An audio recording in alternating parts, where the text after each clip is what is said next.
vegetation, including the different species of vegetation that are planted there. So this is what it's more precisely what it look like. So we sent out an update video just last week, construction update video, where we had some aerial views of the new temple. Hopefully you all saw that, and you can see how much progress there's been made. And also every now and then we'll be offering a tour. So if you want to come and take a tour of the temple, please let us know. We'll be doing them on Sunday mornings every now and then, and we'll take you around just to show you how things are progressing. It's really very exciting. So this is the welcome lobby. As you look from the front, of course, it just looks like a bunch of concrete and steel, but that's a lot of progress that's been done. When you enter inside the welcome lobby, it's going to look like this. Well, this is something we haven't shown in the past. If you look, it's very beautiful. So you can see on the right side of the image, that's where the main doors to enter the temple are coming from. And then there's a welcome lobby. You can see the little welcome desk there with a light underneath. On the left side, you see the donor wall. Appreciate it. You can just hang out there on the sofa as you're waiting. Or on the other side, there's a little office room for, like, if you have any questions or something, if you want to make some kind of sponsorships or things, you can see the devotees there. And then if you go through those other two double doors, that's when you enter the temple room. So this is what the temple room looks like when you enter. It's very, very beautiful. And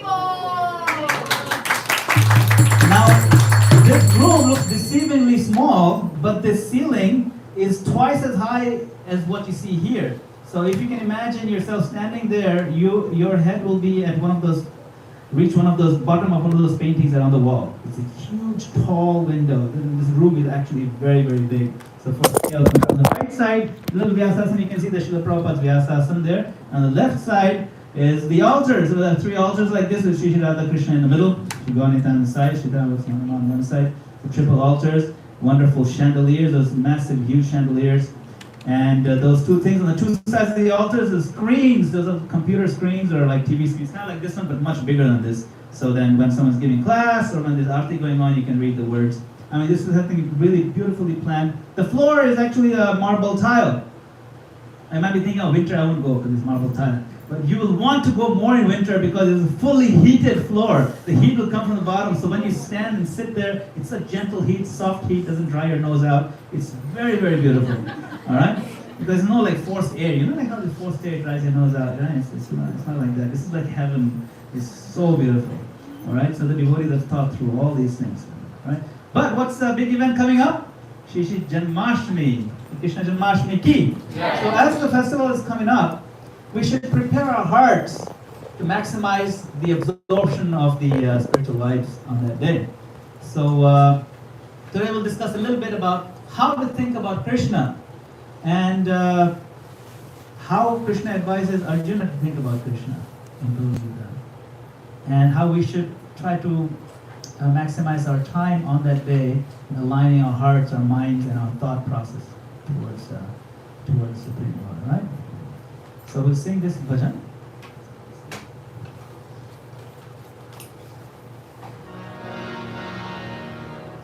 Jai Radha Madhava Punjabi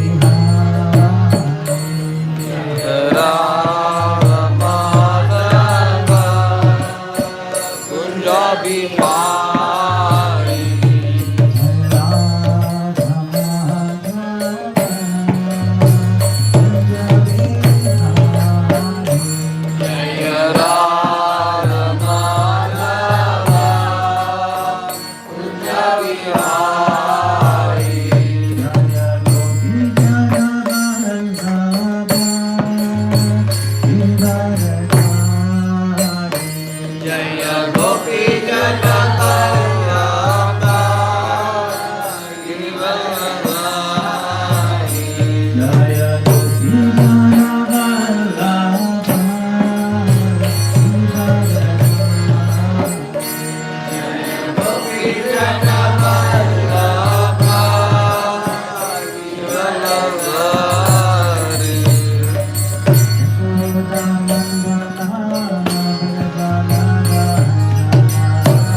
ग्रंथराज में भगवद गीता की गीता गो प्रेमानंदे Hare Krishna. So I mentioned we will take a verse from Bhagavad Gita. So please repeat after me. Om Namo Bhagavate Vasudevaya. Om Namo Bhagavate Vasudevaya. Om Namo Bhagavate Vasudevaya. Om Namo Bhagavate Vasudevaya. Om Namo Bhagavate Vasudevaya. Om Namo Bhagavate Vasudevaya. Bhagavad Gita chapter 8 verse number 9. 8-9.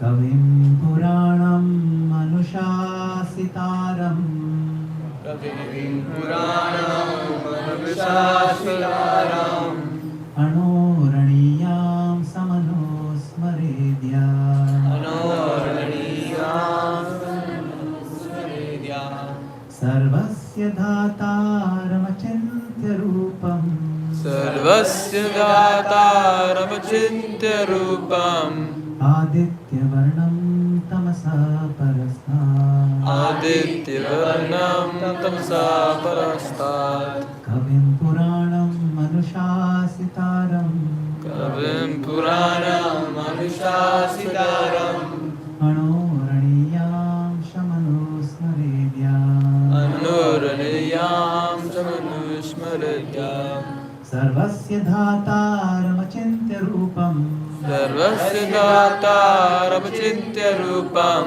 Aditya Varnam Tamasa Parastat Aditya Varnam Tamasa Parastat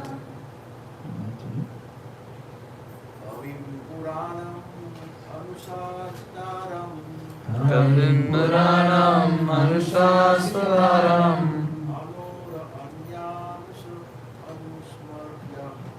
Anoraniyam Samanosmaredya Sarvasya Dhataram Achintya Rupam Sarvasya Dhataramachintya Rupam Aditya Varnam Tamasa Prasastat Aditya Varnam Tamasa Parastat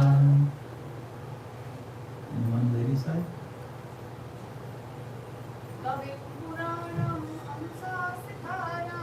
Kavim Puranam Manushasitaram Anoraniyam Samanosmaredya Sarvasya Dhataramachintya Rupam Aditya Varnam Tamasa Parastat. Anybody know what this might mean, roughly? Any words that stand out that you know the meaning of? Purana means what? Purana? Yeah? What about the general meaning in Hindi? Old. Yeah. This one actually is talking about old, not Shastra. Yes, but yeah. What about Anor, Aniyam Sam? Small, yeah, like, right? Atomic. What is atomic? Word for atomic in Hindi? Anu, right? Yeah. Yes. Smared, Anusmared. Smaran means to remember, like that. Achintya Rupam Achintya Rupa means what? Inconceivable. Inconceivable form, right? Like that. Aditya Varanam Tamasa Parasat. Anyway, let's read the translation because it's too bit of a struggle. Right? Translation and purport by His Divine Grace, A.C. Bhaktivedanta Swami Srila Prabhupada. So you can see in the verse, there's so few words, the translation so many words. Because each word is very packed, you have to unpack it in English. One should meditate upon the Supreme Person as the one who knows everything. Kavim. Kavim means one who knows everything. As he who is the oldest, who is the controller, who is smaller than the smallest. Right? Who is the maintainer of everything. Who is beyond all material conception, right? That was what you're saying. Achintya Rupam. Who is inconceivable and who is always a person.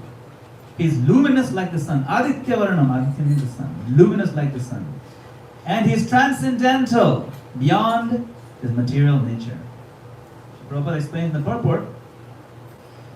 The process of thinking of the Supreme is mentioned in this verse. Remember, we want to think about Krishna. Krishna says, think about me all the time. How do you think? How do you think about him? This is a process. This is how you should envision him. The foremost point is that he is not impersonal or void.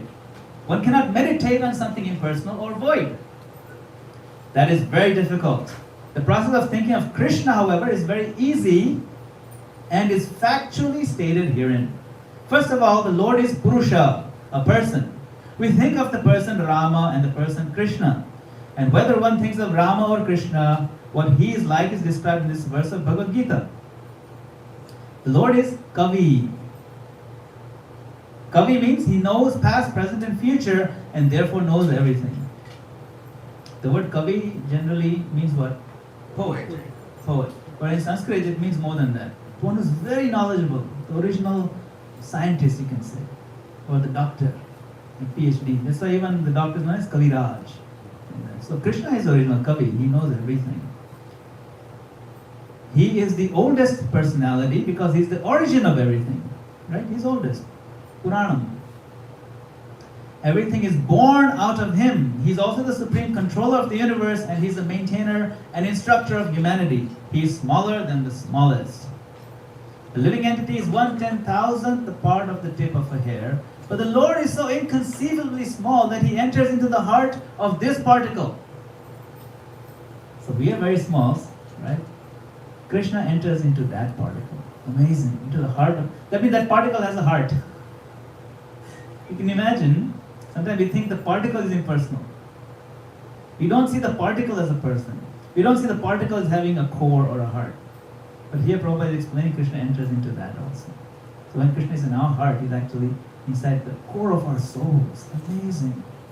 Therefore, Anor Ariyam Sam.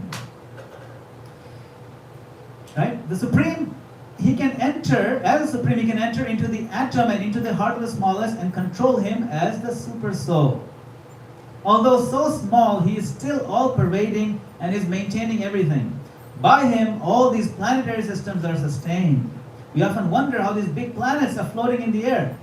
It is stated here that the Supreme Lord, by his inconceivable energy, is sustaining all these big planets and systems of galaxies.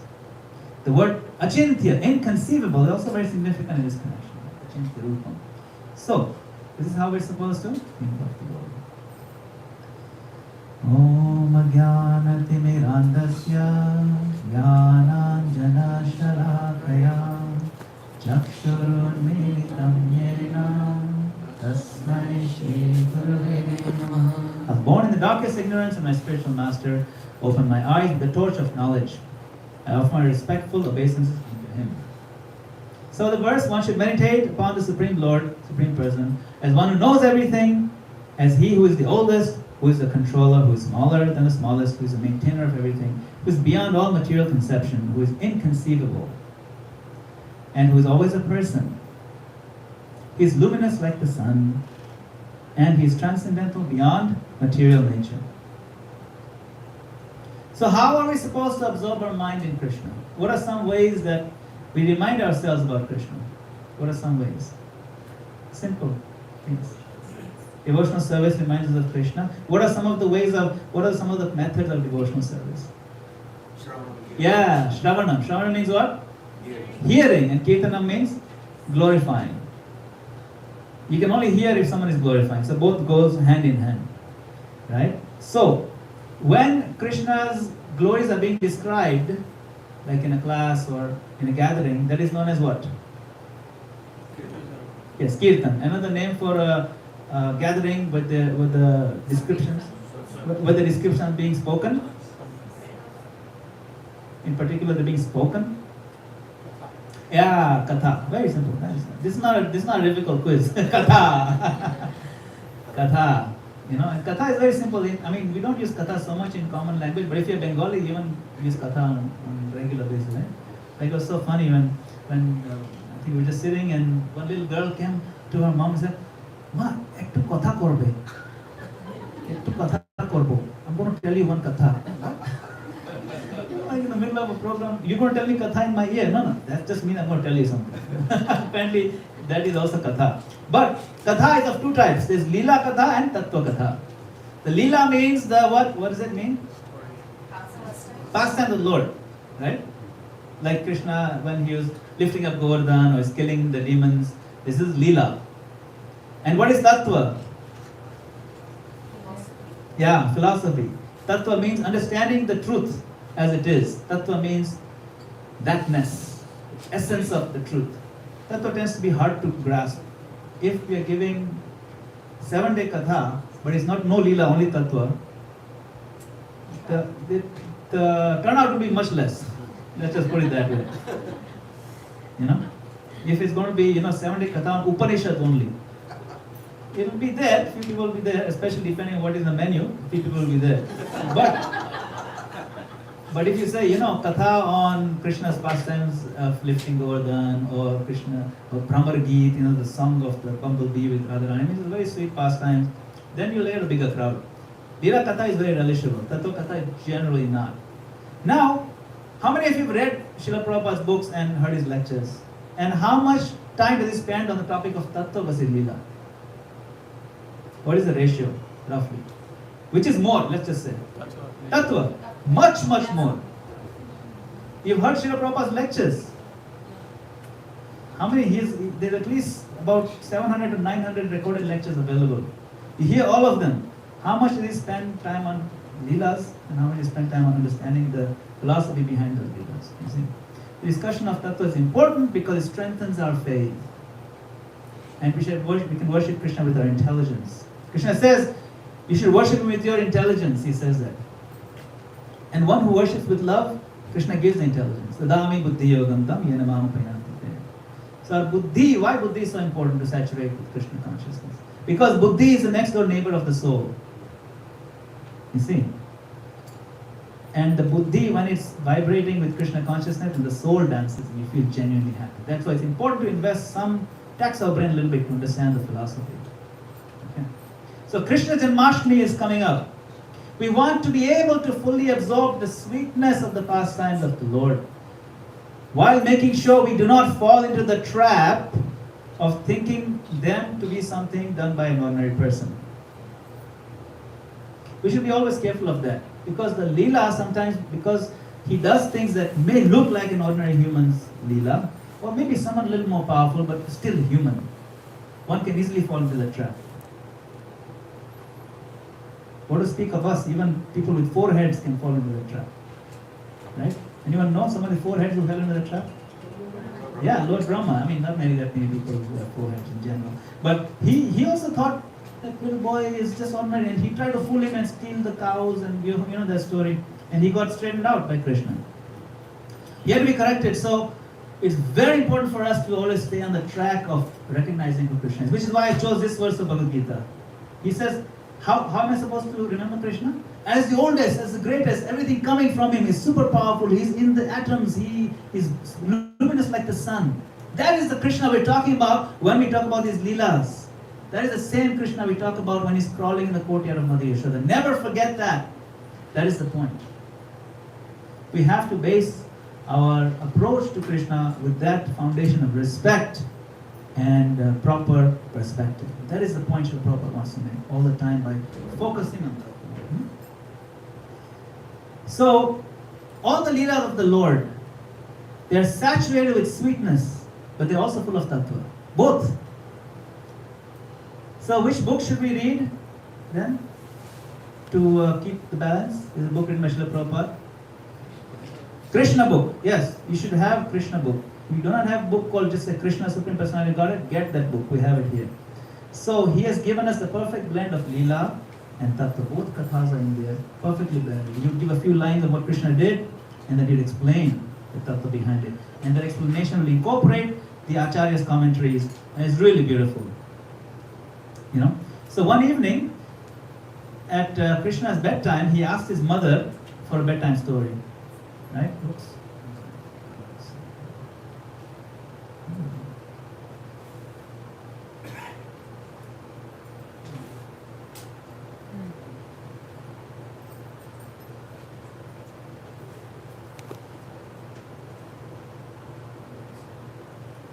So he asked for a bedtime story, and she softly embraced him with motherly love and spoke that long time ago, there's a powerful but evil king known as Hiranyakashipu. And Krishna says, interesting story. And he had a son by the name of Prahlad. So even though the king was so evil, Prahlad was a very good boy. And so he turned out to be a devotee. And then Krishna says,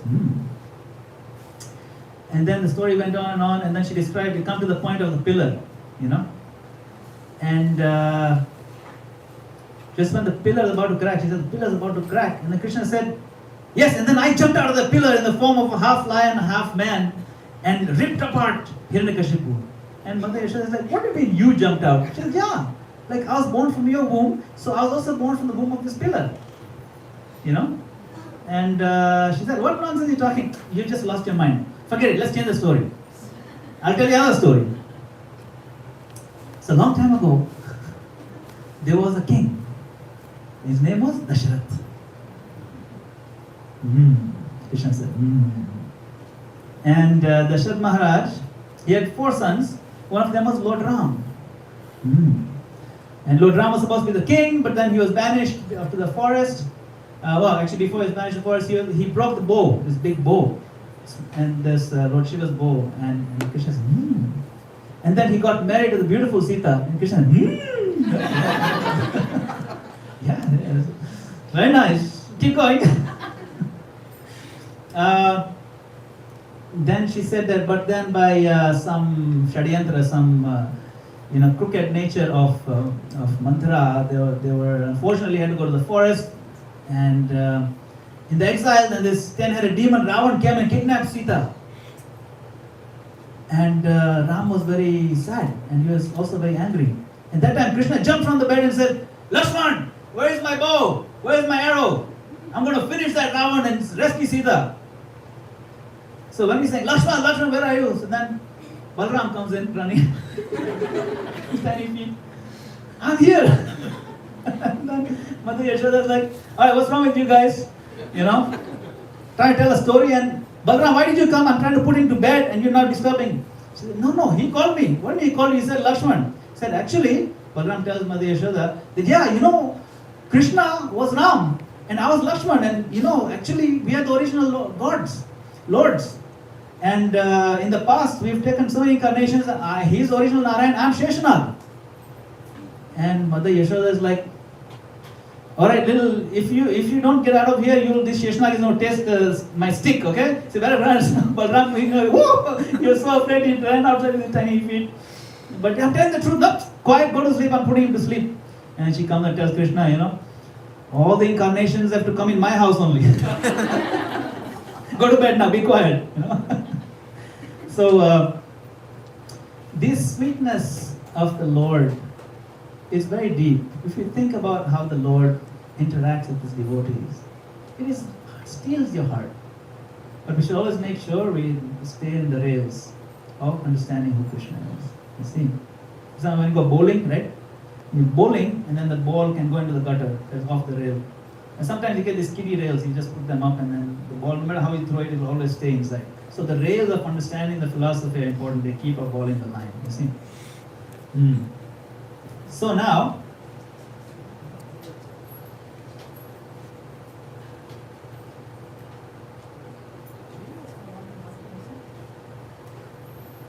bottom right.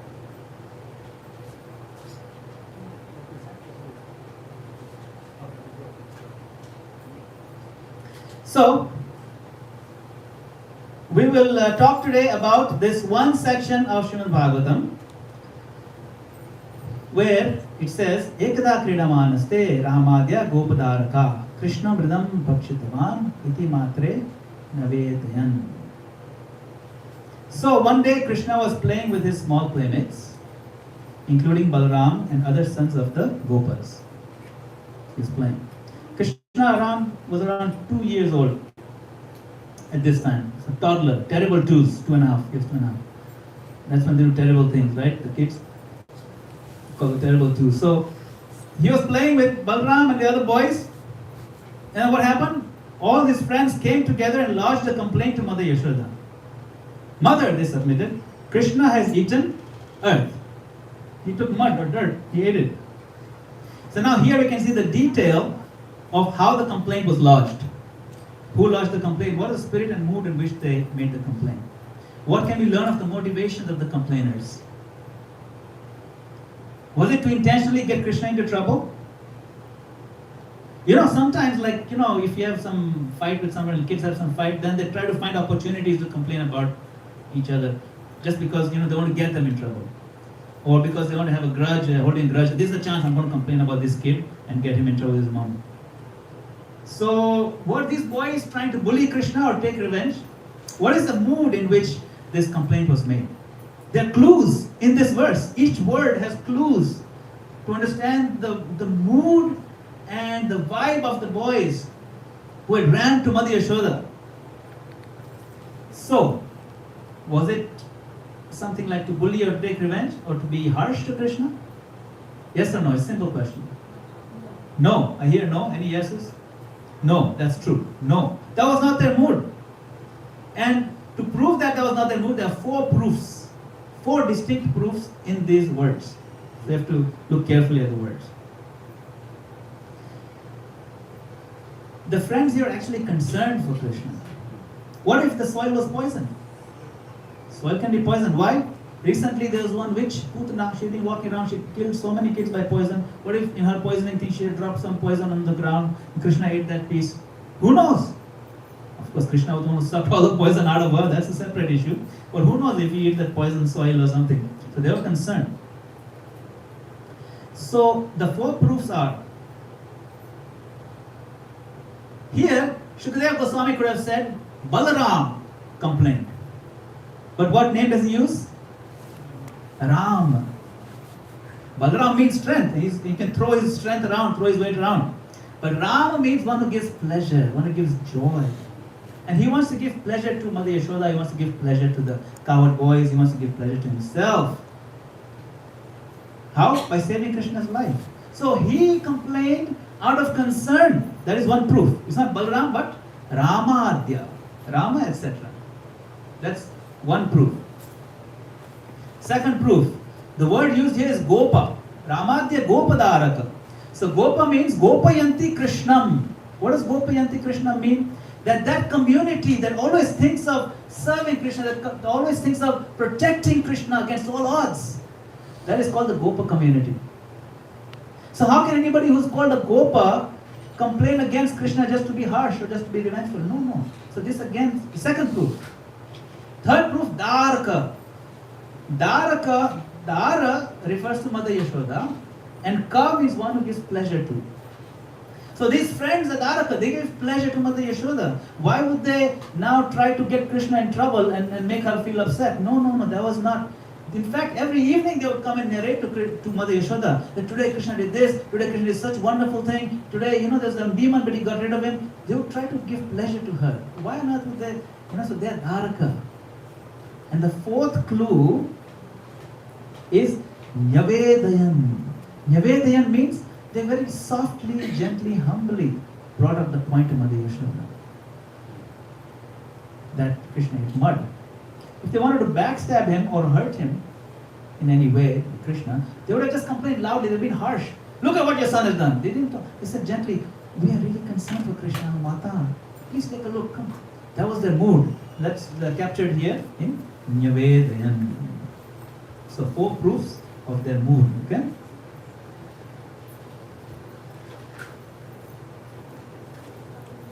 Okay, next verse. So now they have complained to Mother Yashoda. Sagrihitva kare Krishnam upalabhya hitaishini Yashoda bhaya sambranta prekshanaksham abhashata. So now she heard this. Right? Upon hearing this from Krishna's playmates, Mother Yashoda, who was always full of anxiety over Krishna's welfare, picked up Krishna. He's a toddler, 2.5-year-old. She picked him up with her hands to look into his mouth and chastise him.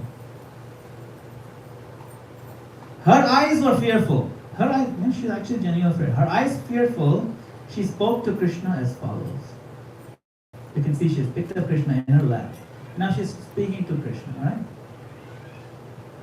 She says, Kasman mridamadantatman bhavan bhakshitavan raha vadanti tavaka hyete kumaraste grajopyayam. So we'll take this verse apart, like word by word. Dear Krishna, why are you so restless that you have eaten dirt in a solitary place? This complaint has been lodged against you by all your playmates, including your elder brother Balaram. How is this? So here, Adanta, Krishna calls him Adanta Atman, restless person. Anybody know this famous word Adanta? Have you heard it? Another? Yes. Yeah. That's another verse in Bhagavatam. Anybody know that verse? Seventh canto. That's right. Adanta Gopi Vishatam Tamisram Puna Chavita Charananam. Yes. You learned very well. Yes. Now, Adanta Gopi. Adanta means the restless senses.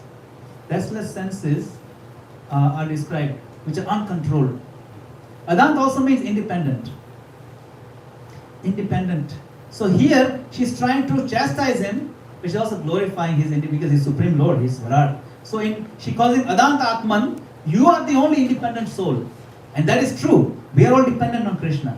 He's only on independent. But here she means you are a restless, naughty kid. Krishna is, this works both ways. Right? So she's giving philosophical truth. Now within this verse, there's a hidden conversation that is going on between the minds of Krishna and Yashoda. And it's very sweet. It's unspoken. The Acharyas explain how this conversation takes place between the eyes of Krishna and Yashoda. Okay. So, why this conversation happens with the eyes? Because Krishna wants to buy some time. He don't open his mouth. Why? Because in his mouth, some mud is there. And what will buying time will do? He can clean it out. He can swallow it, clean it out with the tongue. The eyes are talking. So, she says, Bhakshitavan Raha. Raha means rahasya, secret place. You are hiding somewhere secretly and you ate. Bhakshitavan means you ate this mud. Why did you eat this in a secret place? Then Krishna is asking with his eyes. Well, if it was secret, how on earth did you know? How did you find out? And she says, Vadanti, I was told. And then Krishna says, these gopis, they're always complaining about me, I stole this, they're always just liars. And she says, not just Vadanti, not gopis. Tavaka, Vadanti, Tavaka, your boys. You know the first verse of Bhagavad Gita? What does Dhritarashtra say? Mamaka. Mamaka Pandavasya. Mamaka means these are my people. So Krishna, Yashoda is telling him, Tavaka, your people, your party people, your army. Only they ratted you out. Not the other gopis. That's how I found out. Then Krishna said, are you sure? And she said, yeah, here they, certainly your people. And Krishna says, all liars. And Yashoda said, no, they cannot be liars because Kumara. Kumara means they are toddlers. Kids under the age of 5 don't lie. They are pure-hearted. It says any word that comes out of very young children's mouths, it has to be truth. They don't even have the concept of being deceitful yet. Generally, they are all toddlers. They are Kumara. And then he said, but it's still possible they're lying. These days kids, they're very bad. So she said, okay, but your brother also. Agrajo Piyayam. Older brother is known as Agraja. Agra means before, and Ja means Janma, one who took birth before you. Agraja. And who is that?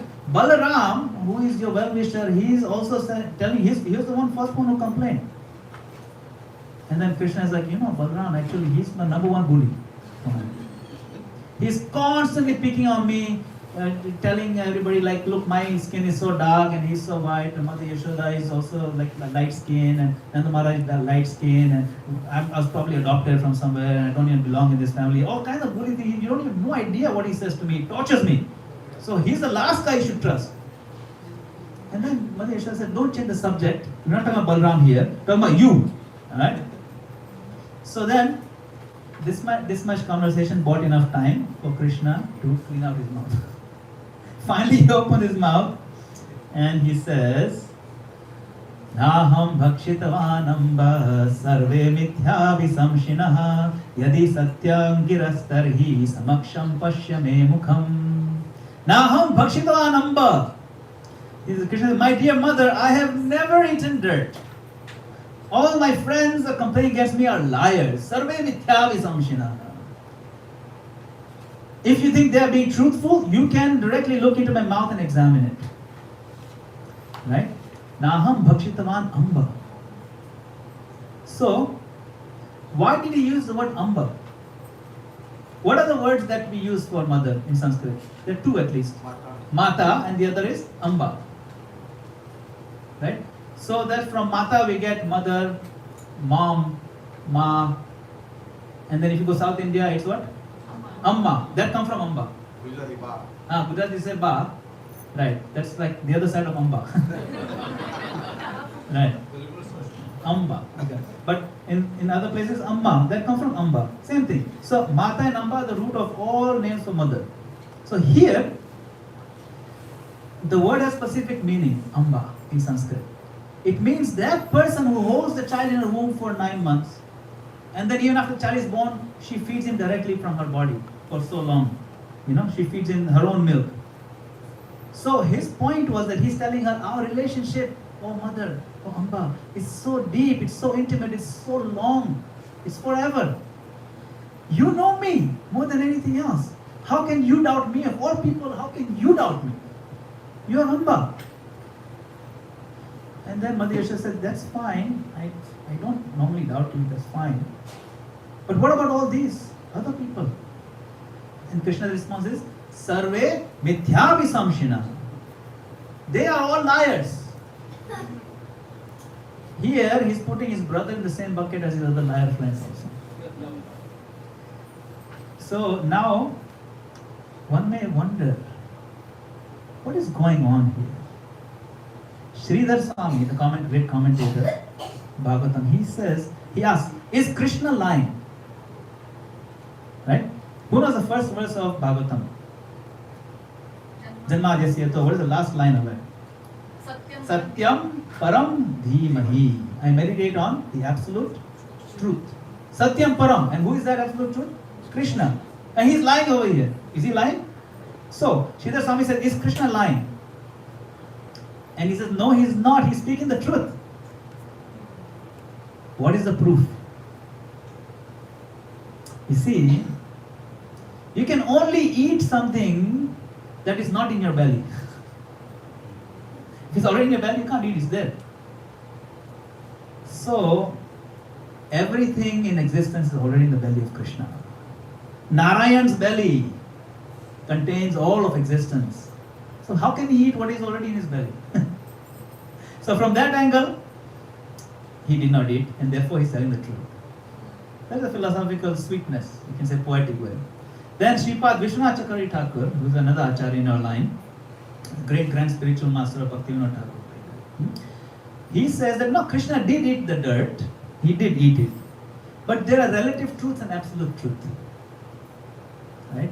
So he ate dirt, that's just a detail. But the higher principle is that Krishna is willing to lie just to get chastisement from his mother. To enjoy that relationship, he's willing to lie. The fact that he lied itself is very insignificant. So insignificant compared to his greed or his hunger for love that is considered as truth.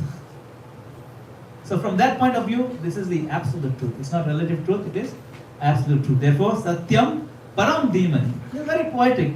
It's hard for us to grasp these concepts. It's like, how can you possibly put this kind of argument in a court of law? It don't fly in a court of law, but it flies in the court of rasa, it flies in the court of the acharyas who are explaining the rasa, the tattva. Huh? So now, okay, fine. But why did Krishna say that others are liars? So commentators say, acharyas, they say that telling a half-truth is as bad as telling a lie. So Krishna's point is they are all telling half-truth only. Why? They are being hypocritical. I may have eaten mud, fine, but all of them, they eat mud every single day. Huh? Yeah. You think what you're eating doesn't have any dust particles that come from the mud? Everything you eat, you're grinding the grain, there'll be some dust in there. When you're cooking it from the cooking pot, some mud goes in it. Some percentage is always there. Even if you get factory bought food, they allow some allowance of dirt and all that, certain percentage for purity. But that's okay. It can't be 100% pure. All of you are hypocrites. You're eating mud every day with every morsel. I eat a little bit more percentage wise, you know. So, that is one. The second half truth is they are saying that I only ate a little bit of mud. That is half a truth. I ate the whole universe. I'll show you. The whole universe I ate it. You know, it is all inside my mouth. So that is in one sense a lie. You know, half truth is a lie. So Srila Prabhupada comments here, is Krishna lying? No, actually he is not. Srila Prabhupada in his purport, he says, this is an invented complaint. He used the word invented. So what he says is not false, it's also not true. What is happening here is absolute truth. It is a higher truth of the interaction of the Lord with the devotees on inconceivable plane of spiritual existence for the purpose of exchanging love. So now the Acharyas give 13 reasons why Krishna ate dirt. 13 distinct reasons why he ate the dirt. Alright? So we'll try going through them. I'll go through them fairly quickly and then we can end it. So one, water has the power to cleanse. Right? When you have dirty mouth, you cleanse it with water. Also it is said, if you say a lie, you take Ashman once, it purifies your mouth. If you say a lie 2 times, you take Ashman 2 times, purifies your mouth. If you say a lie 3 times, you take Ashman 3 times, purifies your mouth. If you say a lie 4 times, water loses potency. Water is maximum 3 times. After that, water also gives up. You cannot cleanse your lies. Krishna is thinking, you know, I've lied a lot.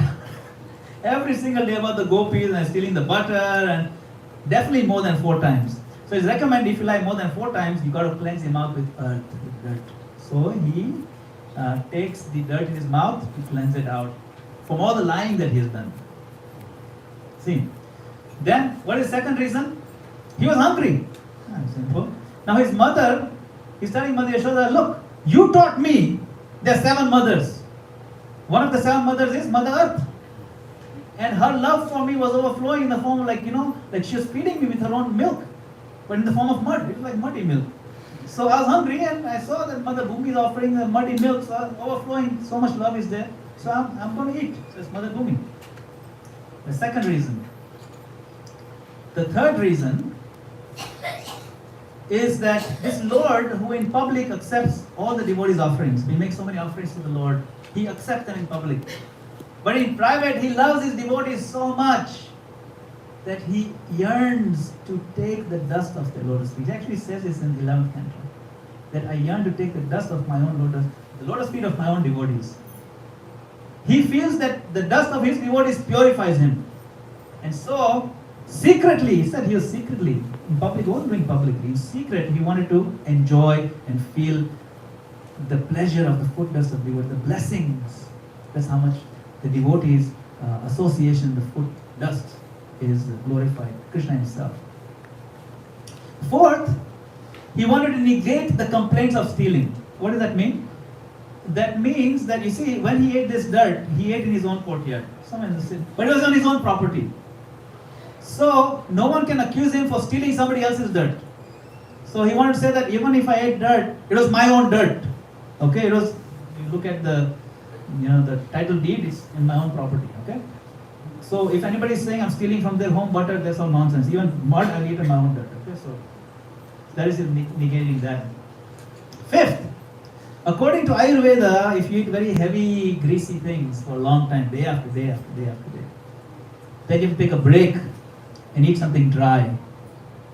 So he said, okay, I've been eating butter mostly. Butter, makhan, yogurt, very heavy, and there's a high quality one, so it's not like the 2%, it's a really heavy one, So he was really into it. You take a break, so he balanced it out with mud. Mud is good therapy for that. So Ayurveda. Then all the millions and millions of demigods. How many demigods are there? 330. 330 million demigods. That's almost the population of America. So 330 million demigods are there, and they all request him, my Lord, every now and then they come, my Lord, please give us some Vraj Raj. Shri Gaunita ki jai. Give us some Vraj Raj. And Krishna said, how 330 million, if I keep giving each one a pinch, it will take forever. So he said, all of you guys living in my belly anyway, I'm going to eat a handful, you guys distribute among yourself how you want. Okay. So to feed the demigods, the Vraj Raj, he did that. Don't bother me again after that. Then third one, Visha. So the word for poison is Visha, and the word for mud and earth is also Visha. So Vishasya Visham Aushadam. It is said that one poison can be used to neutralize another poison in this Ayurvedic principles. So he said that, I remember sucking out all the poison from Putana's body, but maybe there's still some left and it's not good for me, so I should neutralize it by taking the mud. It's just some excuse. You got to understand, these are not very serious things. These are the commentaries by our acharyas to help us increase our affection for the Lord. So this is meant for that purpose. Number 8, we still have a few more left. Kshama. Mother Earth is known as Kshama. So it is said, by associating with someone who has good qualities, you imbibe some of those qualities. So I'm unable to tolerate all these people complaining about me, especially those gopis, and I can't forgive them. So maybe if I eat some dirt, I'll develop the feeling of tolerance, because Mother Earth tolerates so much, So like that. Then another name for Mother Earth is Rasa Devi, taste. And all the tastes come from her, so I want to taste all the tastes in one shot. Then number 10, set an example. So Prabhupada actually said that Krishna is the original naughty boy. So all other naughty boys in the future to follow, you can say Krishna ate, so I am eating, like that. Of course, don't try this at home. These are professional gods, transcendental godly pastimes. This is not meant, if you see your kids eating dirt, tell them to stop. Right? Then Krishna thought to himself, look, I came here to kill demons and things like that. All these kings when I grow up. But all I'm eating is butter and makhan, and that's making me soft. In fact, I can't grow up to be Kshatriya. I'm meant to be Kshatriya. I end up being like a Brahman, chubby Brahman, you can't really do anything. So to balance out that too much sattvic food, I eat some rajasic food. So I'll eat some dirt, to balance it out. Otherwise I'll go soft in the middle, Then the second last one, Dvija. Dvija means what? Twice born. Twice born means Brahmanas are known as Dvija. What else is known as Dvija? Birds. Birds are born twice. They're born first in the egg and then they come out of the egg. Right? And then the third meaning, very few people know, Nilmay Prabhu mentioned, is teeth. So you see, as Parshuram, he gave Mother Earth to the Brahmanas. He saved from Kshatriyas and he gave to the Brahmanas, the Dvija. But as Krishna is saying, how can I give it to Dvija? So teeth are also Dvija, so let me give Mother Earth to my own teeth as a gift. So that is the Dvija. And then the last one is happiness and distress. So Krishna is eating butter through his mouth, but now he's also eating mud through the mouth. Butter represents happiness and prosperity, and mud represents distress and poverty. So those who are able to remain the same, both prosperity and poverty, both happiness and distress, they're very dear to me. So even the mud is dear to me, like those people. Krishna says Bhagavad Gita, right? Sukhe dukhe samay kritva. Someone who's very equipoised in ups and downs of life, they're very dear to me because they know ultimately Krishna is the main person in my life. You see, these ups and downs, they happen. So I want to remind all these great devotees that yes, I will eat. I love you so much, just like I'm loving this mud. And so happiness and distress is same for me. So we saw that one should meditate on Supreme Lord as the greatest of the great, and so on. What does the person with all this power do, Krishna? There is no contradiction between his ownership, his grandeur, and his sweet, intimate pastime. There is no difference. So let us keep in mind all this sweetness, at the same time his greatness, and absorb ourselves in the teaching of Srila Prabhupada and the careful guardrails for us. Read deeply, read with relish, discuss with like-minded devotees, and we'll make a lot of progress. We'll be able to absorb our mind and see how much Krishna loves Yashoda, how much Mother Yashoda loves Krishna. And this way we'll make our lives successful and happy. Srila Prabhupada ki jai. Hare Krishna. Hare Krishna. I'm going to move it over. All right. Should we have a question? I think we should over time, right? Anybody has any comment, a quick one? If not, we can. Krishna also says he's just tasting the water. Tasting the water. Yes, Krishna says, Rasoham apsukanteya prabhasmi shashi suryo. He says, I am the taste of water. I am the light of the sun and the moon. So Krishna is everywhere. The taste of the water is Krishna. So we can see Krishna, we can feel Krishna everywhere. Thank you, Prabhu. Good point. Hare Krishna. Srila Prabhupada ki Jai. Hari Bol.